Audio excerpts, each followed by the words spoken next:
I wanted to allude to, Ron touched on it a couple times, her mental capacity of how she was interacting while they were there.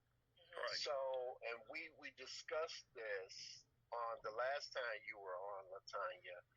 Like, should licensed professionals, when police officers are knowing that they are going to certain calls where there is a mentally unstable person or a person who deals with or has mental, um, problems, should a licensed therapist accompany them on that call? How would they have known that, though? Just off of they wouldn't have known that. They would have had to call in that reinforcement. A lot of times the calls are, called in where police officers know that they're dealing with a person with mental illness. So I'm saying for those calls. But what if she didn't have a history of it?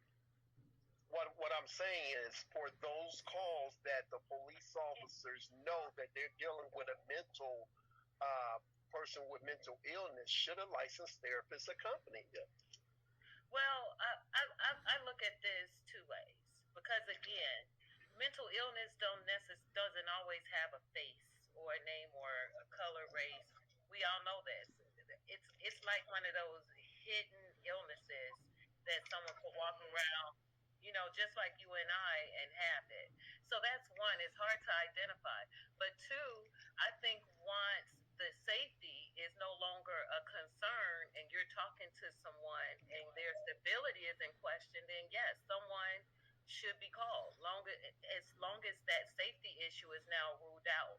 Like, they surveyed the perimeter, they made sure everything was safe because they felt safe to approach her and go to her home and talk to her. And I think when she's a bit off, then yes, I think someone should have been called to make sure that she was safe and that she was in some type of crisis. And I think that's the thing that is missing. They're trained to go out and think of safety, but then also what are people's mental capacity after you rule out that they have a gun or weapons or a means to cause harm. It's like, what's next? We should be assessing their mental stability. Should we be putting them in a jail cell, or should we be putting them on a 5150 hold? And I think that's the thing that's missing.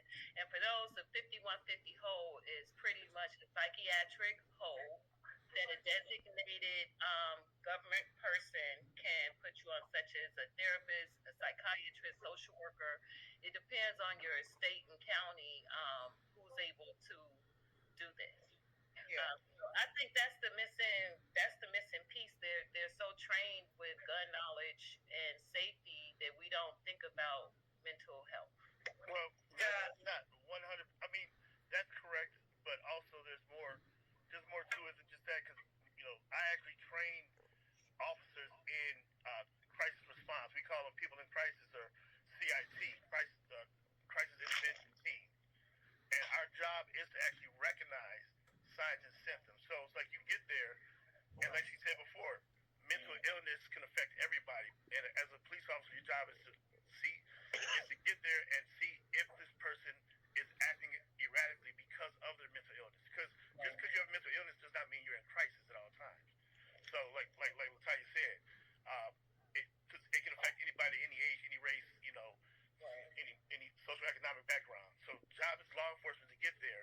Now, ideally, with the way I would love to have seen this handled is they would have got there, they would have did their preliminary investigation, seen that she was not at risk, and then went inside, and once they saw the condition, the hoarding, and even the response that she actually had, where she wasn't, really coherent, they would then call a trained professional to come out and do an evaluation.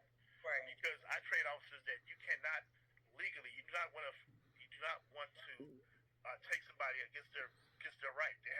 And we have certain criteria that they have to fall into before we can legally take them out of their homes and put them into the hospital for evaluation. Yeah.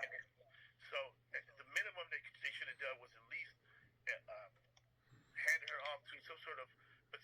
has too. One of the big problems we at work with that we have is that not a lot of these places aren't 24 hours. You know, a lot of these mental health clinics are only 9 to 5 type clinics, and of course, policing is a 24-hour job. So, and at this point, policing and law enforcement across the nation, they don't have the manpower to keep doing follow-ups over and over again. But it would have been great if they would have just said, okay, this woman's safe.